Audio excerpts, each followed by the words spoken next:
Selamat datang di channel Kitab Mawas Diri. Pada kesempatan kali ini, kita akan membahas salah satu tokoh besar dalam sejarah Nusantara, Prabu Hayam Wuruk, Raja Majapahit yang membawa kerajaannya mencapai puncak kejayaannya. Kita akan menyelami perjalanan hidup dan pemerintahan beliau, serta bagaimana visi dan kebijakan beliau membentuk sejarah Majapahit dan Nusantara. Prabu Hayam Wuruk lahir pada tahun 1334 Masehi di wilayah Kerajaan Majapahit, pusat peradaban besar di Nusantara pada masa itu. Ia adalah putra dari Tribhuwana Tunggadewi, seorang ratu yang tangguh dan bijaksana, serta Sri Kertawardhana, bangsawan terkemuka dari Wangsa Rajasa. Kehidupan masa kecil Hayam Wuruk dipenuhi dengan pembinaan yang terstruktur, mencerminkan visi besar keluarganya untuk menjadikannya pewaris yang mampu membawa Majapahit ke puncak kejayaan. Sejak dini, Hayam Wuruk dididik dalam berbagai bidang, termasuk ilmu pemerintahan, diplomasi, seni perang, serta ajaran spiritual. Dalam lingkup istana yang penuh disiplin, ia mendapatkan bimbingan langsung dari para guru terbaik pada masanya. Sosoknya tumbuh menjadi seorang pemuda cerdas dengan kepribadian yang karismatik. Para pembesar kerajaan dan rakyat jelata memandangnya dengan harapan besar, percaya bahwa ia kelak akan menjadi pemimpin yang mampu melanjutkan kejayaan leluhurnya. Keahlian Hayam Wuruk dalam retorika dan strategi mulai terlihat ketika ia masih remaja. Ia sering diajak oleh Tribhuwana Tunggadewi untuk mengikuti rapat-rapat penting kerajaan, sehingga pemahamannya tentang administrasi pemerintahan sudah terbentuk jauh sebelum ia naik takhta. Tidak hanya itu, ia juga menunjukkan bakat alami dalam memimpin dan memotivasi orang lain, membuatnya semakin dipandang sebagai calon raja yang ideal. Selain pendidikan formal, Hayam Wuruk juga tumbuh di lingkungan yang syarat dengan kebudayaan. Kehidupan Istana Majapahit pada masa itu adalah pusat seni dan sastra, yang turut membentuk pemikirannya menjadi seorang pemimpin yang menghargai kebudayaan dan keberagaman. Kehadirannya sebagai pewaris takhta menjadi simbol harapan bagi kemajuan Majapahit di masa mendatang. Pada tahun 1350 Masehi, Hayam Wuruk resmi dinobatkan sebagai Raja Majapahit pada usia 16 tahun, menggantikan ibunya, Tribhuwana Tunggadewi, yang memutuskan untuk menyerahkan kekuasaan kepada putranya. Penobatan ini berlangsung megah di istana kerajaan, dihadiri oleh para bangsawan, pembesar kerajaan, utusan dari wilayah bawahan, serta tokoh-tokoh penting lainnya. Suasana penuh semangat dan harapan mengiringi proses sesi tersebut, menggambarkan kepercayaan rakyat terhadap sosok Hayam Wuruk sebagai penerus yang layak untuk memimpin Majapahit menuju kejayaan yang lebih besar. Dukungan penuh dari Mahapati Gajah Mada menjadi faktor kunci dalam keberhasilan transisi kekuasaan ini. Gajah Mada, yang telah menjadi tokoh sentral dalam pemerintahan Majapahit sejak era Tribhuwana Tunggadewi, berperan penting dalam memantapkan posisi Hayam Wuruk sebagai raja muda. Kolaborasi antara raja baru dan Mahapati yang berpengalaman ini menciptakan fondasi yang kuat bagi stabilitas politik dan militer Majapahit. Setelah naik takhta, Hayam Wuruk dengan cepat menunjukkan kematangannya sebagai seorang pemimpin. Ia tidak hanya melanjutkan kebijakan-kebijakan pendahulunya, tetapi juga memperkuat struktur pemerintahan dengan pendekatan yang lebih sistematis dan efisien. Salah satu visi utamanya adalah melanjutkan cita-cita besar Gajah Mada untuk mempersatukan seluruh wilayah Nusantara di bawah kekuasaan Majapahit. Visi ini sejalan dengan Sumpah Palapa yang telah diikrarkan oleh Sang Mahapati. Sebagai raja, Hayam Wuruk juga dikenal bijaksana dalam menjaga hubungan dengan kerajaan-kerajaan tetangga. Ia memahami pentingnya diplomasi untuk memperluas pengaruh Majapahit tanpa harus selalu mengandalkan kekuatan militer. Di bawah pemerintahannya, perjanjian dan hubungan dagang dengan kerajaan-kerajaan lain semakin ditingkatkan, menjadikan Majapahit sebagai pusat perdagangan dan kebudayaan di Asia Tenggara. Naiknya Hayam Wuruk ke takhta bukan sekadar pergantian kekuasaan, melainkan awal dari era baru yang kelak akan dikenang sebagai masa keemasan Majapahit.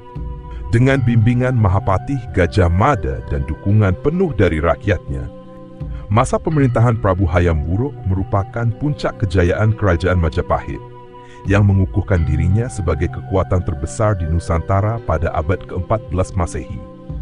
Wilayah kekuasaannya terbentang luas, mencakup hampir seluruh kepulauan Nusantara, mulai dari Sumatera, Jawa, Kalimantan, Sulawesi, hingga Nusa Tenggara, serta meluas ke wilayah Semenanjung Malaya dan sebagian Filipina. Dominasi Majapahit yang begitu besar tidak hanya dicapai melalui penaklukan militer, tetapi juga berkat diplomasi yang cerdas dan strategi pemerintahan yang terorganisir dengan baik.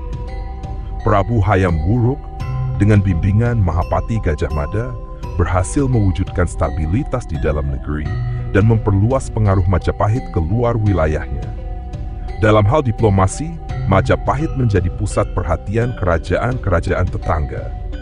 Hubungan perdagangan, pernikahan politik, dan aliansi strategis menjadi alat penting untuk menjaga kedamaian sekaligus memperkuat pengaruh Majapahit. Kedatangan utusan dari berbagai kerajaan, termasuk Champa, Siam, dan Cina, menjadi bukti status Majapahit sebagai pusat kekuasaan dan kebudayaan.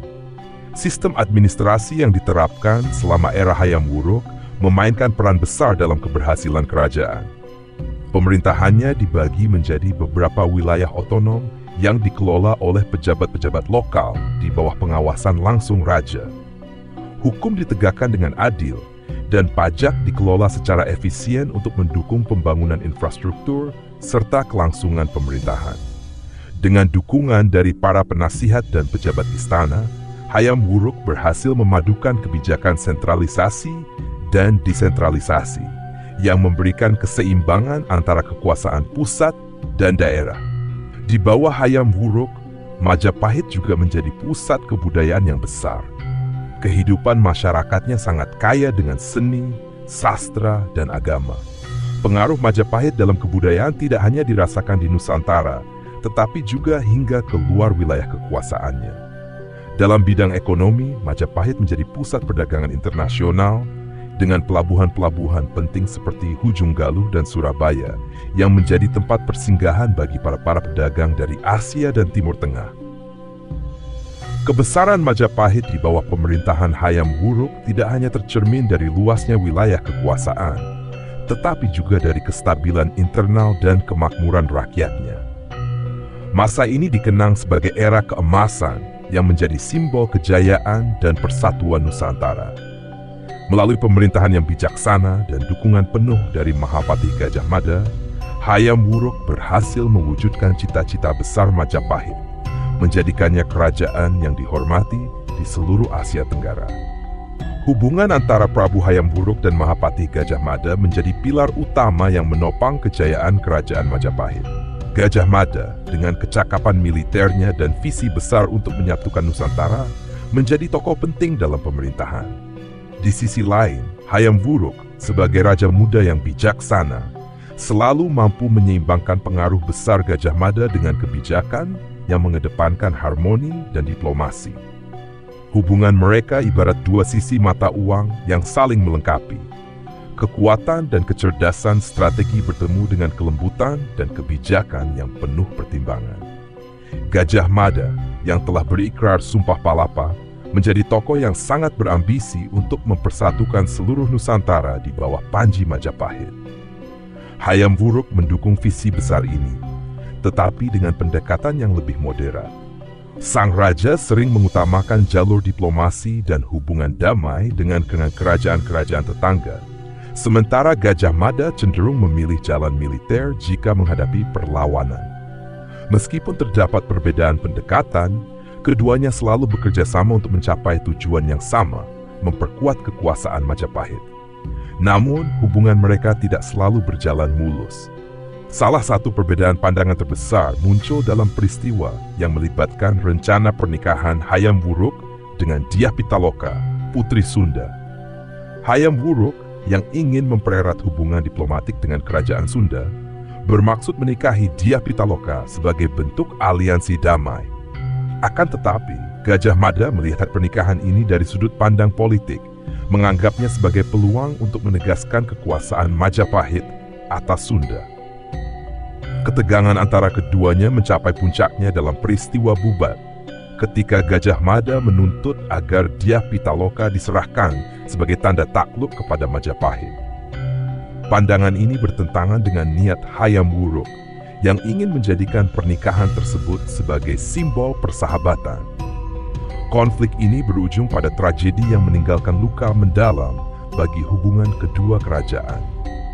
Meskipun Hayam Wuruk tidak secara langsung menyalahkan Gajah Mada, peristiwa ini menjadi noda dalam sejarah pemerintahan mereka. Meskipun terdapat perbedaan pandangan, hubungan antara Hayam Wuruk dan Gajah Mada tetap menjadi contoh kolaborasi yang luar biasa. Hayam Wuruk dengan kebijaksanaannya selalu mampu meredam ambisi besar Gajah Mada ketika diperlukan. Sementara Gajah Mada tetap setia pada sumpahnya untuk melayani Majapahit. Kolaborasi ini menjadi salah satu faktor utama yang membawa Majapahit ke puncak kejayaan. Pada tahun 1357 Masehi, peristiwa Bubat menjadi salah satu episode paling menyedihkan dalam sejarah pemerintahan Prabu Hayam Wuruk. Kejadian ini bermula dari rencana pernikahan antara Hayam Wuruk dengan Dyah Pitaloka, putri kerajaan Sunda. Pernikahan ini diharapkan dapat mempererat hubungan diplomatik antara dua kerajaan besar di Nusantara, Majapahit dan Sunda. Dyah Pitaloka dan rombongan kerajaan Sunda berangkat menuju Majapahit dengan membawa harapan tinggi untuk menjalin hubungan baik melalui pernikahan yang mulia. Mereka tiba di pelabuhan Bubat, tempat yang telah ditentukan untuk pertemuan antara kedua pihak. Namun ketegangan muncul ketika Gajah Mada, Mahapatih Majapahit, melihat pernikahan ini dari sudut pandang politik. Gajah Mada mengusulkan agar pernikahan ini diartikan sebagai bentuk pengakuan atas keunggulan Majapahit. Hal ini menimbulkan perbedaan pandangan antara Majapahit dan Kerajaan Sunda, yang merasa bahwa hubungan ini seharusnya didasarkan pada kesetaraan dan penghormatan timbal balik. Ketegangan yang tidak teratasi akhirnya berujung pada perselisihan yang tidak dapat dihindarkan. Dalam peristiwa tersebut, pihak Sunda berusaha mempertahankan martabat mereka dengan segala daya.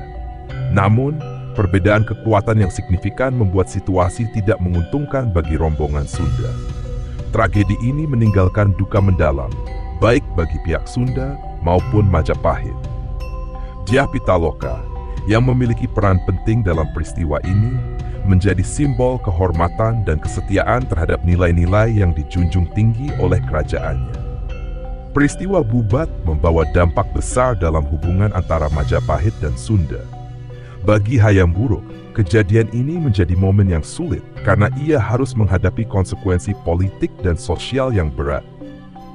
Meskipun ia tidak secara langsung terlibat dalam keputusan yang memicu konflik, tanggung jawab moral sebagai pemimpin tetap berada di pundaknya.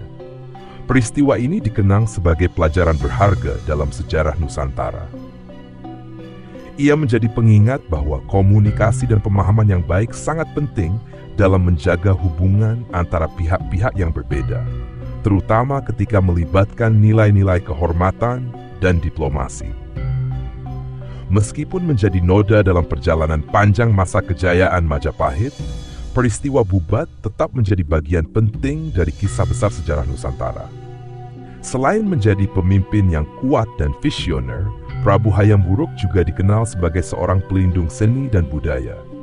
Di bawah pemerintahannya, Majapahit tidak hanya mencapai puncak kejayaan politik, tetapi juga berkembang menjadi pusat kebudayaan yang berpengaruh di Nusantara.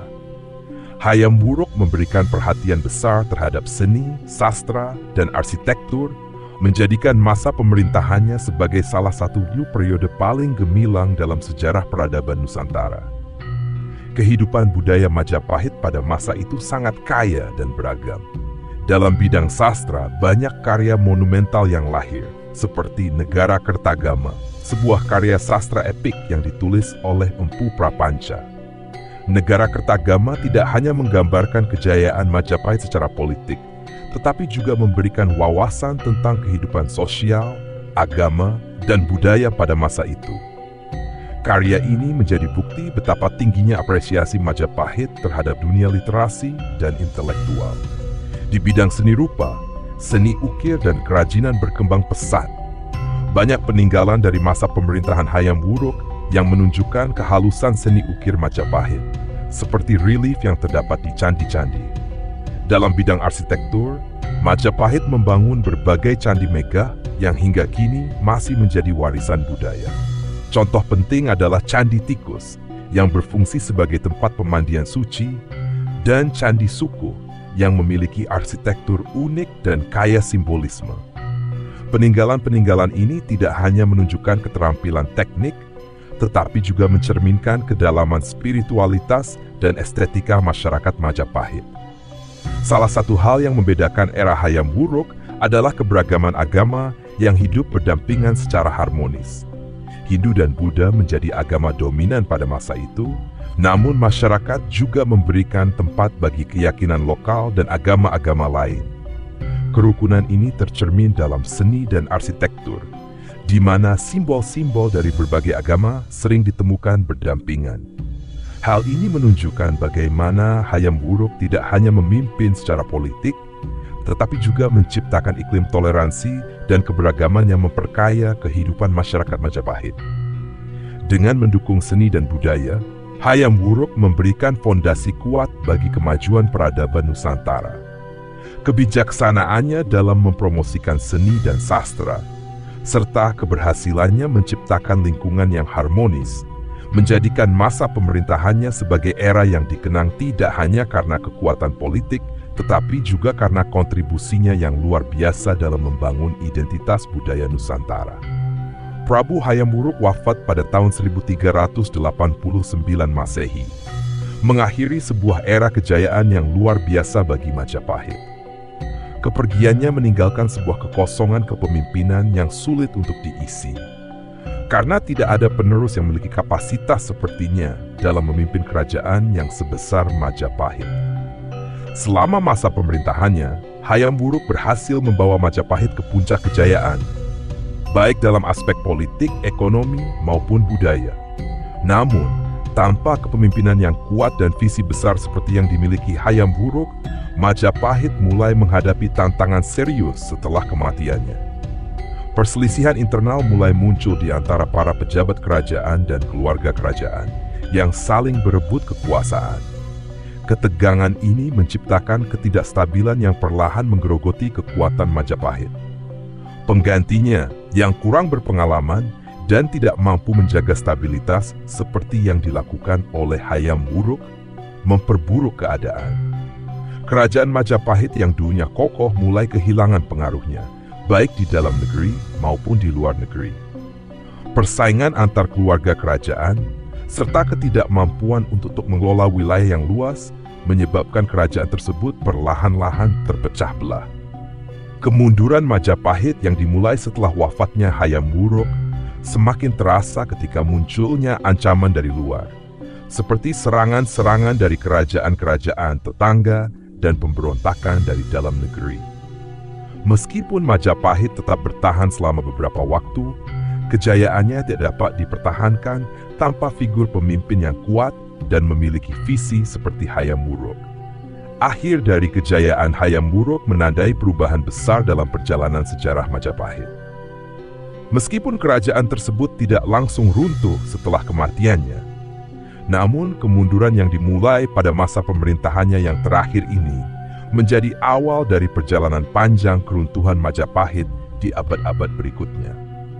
Kepergian Hayam Wuruk tidak hanya menandai akhir dari sebuah era kejayaan, tetapi juga menjadi pelajaran berharga tentang pentingnya kepemimpinan yang bijaksana dan kemampuan untuk menjaga stabilitas kerajaan.